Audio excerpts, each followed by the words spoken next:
दोस्तों इलेक्शन का रिजल्ट आने वाला है और इसका स्टॉक मार्केट पर बहुत बड़ा इम्पैक्ट पड़ने वाला है। तो ऐसे कौन से स्टॉक है जो आपको खरीदनी चाहिए जिससे आपको बहुत बड़ा फायदा हो सकता है। तो इसके लिए हमने बीजेपी और कांग्रेस दोनों पार्टी की मैनिफेस्टो को समझना होगा कि कौन सी पार्टी के आने से हमें शेयर मार्केट में इन्वेस्ट करने से ज्यादा फायदा हो सकता है। तो मैंने जब कांग्रेस के मैनिफेस्टो को समझा तो उसमें आम जनता और सर्विसेज पर ज्यादा फोकस किया गया है, और जब मैंने बीजेपी के मैनिफेस्टो को एनालाइज किया तो उसमें बिजनेस और इंफ्रास्ट्रक्चर पर ज्यादा फोकस किया गया है, जिससे ये बात तो साफ होती है कि अगर बीजेपी आएगी तो हमें ज्यादा फायदा होने वाला है। लेकिन कौन से वो सेक्टर्स और स्टॉक्स है, चलिए इसे डीप में समझते हैं। दोस्तों मेरा नाम है मिहिर गज्जर और आज के वीडियो में आपको ऐसे स्टॉक बताने वाला हूँ जिसमें इन्वेस्ट करने से आपका काफी ज्यादा फायदा होने वाला है। लेकिन उसके पहले मेरे चैनल को सब्सक्राइब कर दीजिए ताकि ऐसी इंफॉर्मेशन आपको मिलती रहे।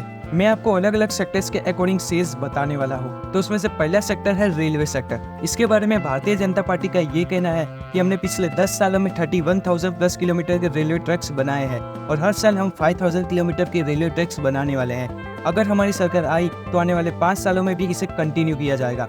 और ये भी कहा गया है कि 1300 से ज्यादा ओल्ड रेलवे स्टेशन को रीडेवलप किया जा चुका है और साथ में वंदे एक्सप्रेस ट्रेन, मेट्रो ट्रेन और बुलेट ट्रेन बनाने की बात करी गई है।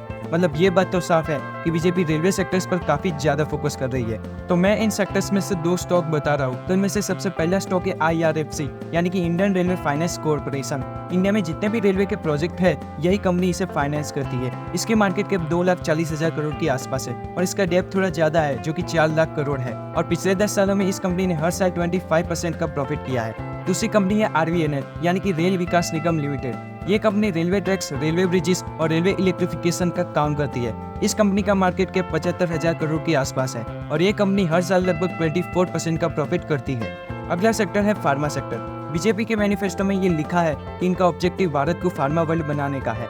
इस लाइन में ये साफ लिखा है कि अगर बीजेपी आई तो फार्मा सेक्टर्स में ग्रोथ किया जाएगा, और दूसरी लाइन में ये लिखा है कि फार्मा कंपनीज को नए ड्रग्स, केमिकल्स और फार्मास्यूटिकल इंग्रेडिएंट बनाने में कोऑपरेशन करेगी और रिसर्च भी करी जाएगी। दोस्तों इस सेक्टर में पहला स्टॉक है वो है सिप्ला लिमिटेड और ये कंपनी ड्रग्स मैन्युफैक्चर में one of the top company है। ये कंपनी निकोटेक्स, कॉफसिल्स, सिप्लाडिन, ORS और ओमनीजोन जैसे फेमस ब्रांड की पेरेंट कंपनी है और इस कंपनी ने पिछले 5 साल में हर साल 25% का प्रॉफिट किया है।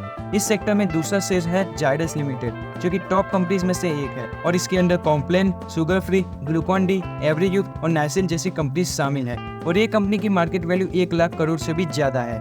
अब इस लिस्ट में थर्ड सेक्टर है वो डिफेंस सेक्टर। बीजेपी ने अपने मैनिफेस्टो में ये कहा है कि वो आर्म्ड फोर्स और पुलिस को मॉडर्न इक्विपमेंट्स और एनहेंस वेपन्स प्रोवाइड करेंगे और इसी के साथ इन्होंने ये भी कहा है कि वेपन्स की मैन्युफैक्चरिंग बढ़ाएंगे और मेड इन भारत जैसे इक्विपमेंट्स को एक्सपेंड करेंगे। तो इस सेक्टर में पहला स्टॉक है HAL यानी कि हिंदुस्तान एरोनॉटिक्स लिमिटेड। ये कंपनी डिफेंस के लिए एयरक्राफ्ट और हेलीकॉप्टर बनाने के साथ साथ उनकी सर्विस भी करती है और इस कंपनी की मार्केट वैल्यू लगभग 3 लाख करोड़ है और इसका रिटर्न पिछले 3 सालों में हर साल 33% के प्रॉफिट से बढ़ा है। दूसरा स्टॉक है भारत डायनेमिक्स लिमिटेड और ये company anti tank missile equipments और under water weapon system manufacture करती है और ये कंपनी ने आकाश, अग्नि और पृथ्वी जैसे मिसाइल्स को बनाया है। इस कंपनी की मार्केट वैल्यू 55,000 करोड़ से भी ज्यादा है। और इस सेक्टर में हमारे थर्ड स्टॉक है भारत इलेक्ट्रॉनिक्स लिमिटेड। ये कंपनी डिफेंस सेक्टर में इलेक्ट्रॉनिक्स सप्लाई करती है जैसे कि रडार्स, फायर सिस्टम और कम्युनिकेशन सिस्टम। ये कंपनी की मार्केट वैल्यू 2 लाख करोड़ के ऊपर है और पिछले कुछ सालों में ये कंपनी हर साल 24% से प्रॉफिट कर रही है।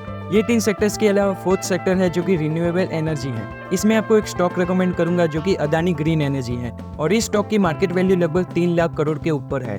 इस कंपनी ने पिछले 3 सालों में हर साल 67% का ग्रोथ किया है जो कि काफी ज्यादा है। तो ये 4 सेक्टर्स है जो कि बीजेपी गवर्नमेंट आती है तो ग्रोथ करेंगे ही करेंगे। तो वीडियो पसंद आई तो वीडियो को लाइक कर दीजिएगा और चैनल को सब्सक्राइब कर दीजिएगा।